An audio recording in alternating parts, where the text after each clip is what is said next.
नदीम रज़ा का सलाम। आज बस खुद से बात करने को दिल चाहा कि आपसे भी शेयर करें कि हम हैं कौन। हम इंसान हैं, हम मुसलमान हैं, आखिर हम हैं कौन।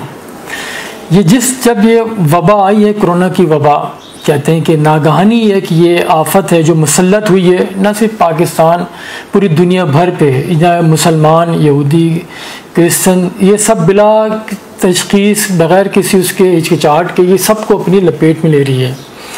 कोरोना की वबा ने दुनिया को जिस तरह से जकड़ा, उसके बाद इंसानियत की मिसालें हमारे सामने आनी शुरू हो गई।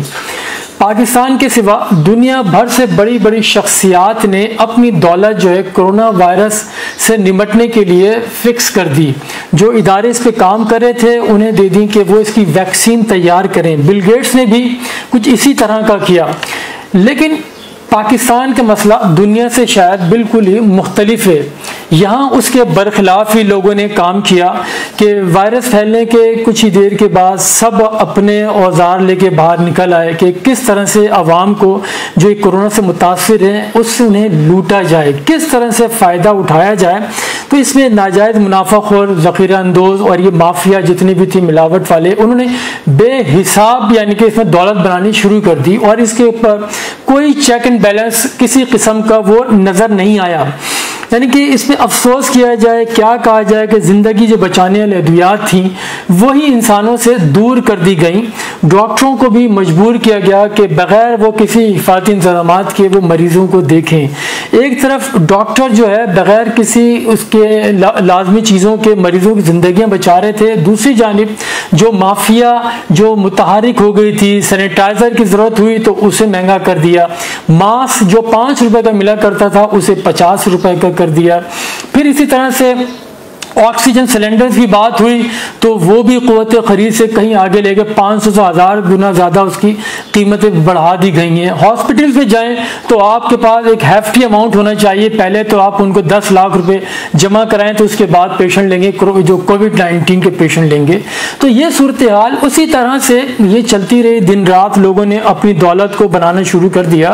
तो इसमें आखिर है कौन। अगर हम देखें, हम वैसे तो मुसलमान, अगर देखें आप, इबादत गाहें, मसाजिद हमारी माशाल्लाह से फुल होती हैं। हर कोई खुशूदी रज़ा के लिए, परवरदिगार की रज़ा के लिए दिन रात कोशिशें, नमाज भी पढ़ रहे हैं। और पैगम्बर करम सल्लल्लाहु अलैहि वसल्लम और आइम्मा अहले बैत तहार से हर कोई मोहब्बत का, खैर ख्वाही चाहता है, उनसे अकीदत का इजहार भी करते हैं। क्या ये उनका दर्स था? हमने कभी सवाल किया? हरगिज़ नहीं, ऐसा हरगिज़ नहीं। उन्होंने कभी भी ये दर्स नहीं दिया। हमेशा से यही बात रही है, इंसानियत की खिदमत की जाए, लोगों का सहारा बना जाए, उनसे सहारा ना छीना जाए। जिस तरह से चीजें महंगी की जा रही हैं, क्या यही इंसानियत है? अगर आप बाहर जाके देखें वहां पे इस तरह से हरगिज़ इस तरह नहीं हो रहा। जब प्लाज्मा आया, आगे बढ़े, प्लाज्मा आता है तो उसकी कीमतें लगनी शुरू हो गई। चले एक यहाँ भी, एक भी, चल ठीक है, जिसके पास पैसा है वो कर लेगा। लेकिन एक हैरत अंगेज बात उस वक्त सामने आती है कि जब प्लाज्मा के कोई लेने के लिए जाते हैं तो मसलक की बुनियाद पर मना कर दिया जाता है। इससे आप क्या कहेंगे? ये पस्ती की कौन सी मिसाल है? ये कोरोना वायरस में शायद दुनिया ने इस तरह से कहीं देखा होगा। आप बाहर जाए देखें, आप लंदन में देख लें, आप यूरोप के किसी मुल्क में देख लें, कई पाकिस्तानी डॉक्टर शहीद हो गए हैं गैर मुस्लिमों को बचाते हुए। हमारे यहाँ भी देखें कितने पाकिस्तान में जो डॉक्टर हैं, 37 डॉक्टर शहीद हो चुके हैं, 3 पैरामेडिक्स शहीद हो चुके हैं। उन्होंने कभी किसी का मसलक नहीं पूछा, रंग, नस्ल, जबान नहीं पूछी। हम ये कर क्या रहे हैं? जब हुकूमत कहती है कि SOPs की पासदारी करें, हम वो नहीं कहते।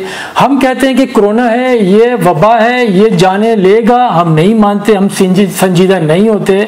जब लॉकडाउन करते हैं तो हम बोलते हैं कि उसकी खिलाफ वर्जी करने में फख्र महसूस होते हैं। तो ये आखिर सब कुछ हो क्या रहा है? जब आप उन पर अमल दरामद नहीं करेंगे तो नुकसान तो आपको भुगतना पड़ेगा।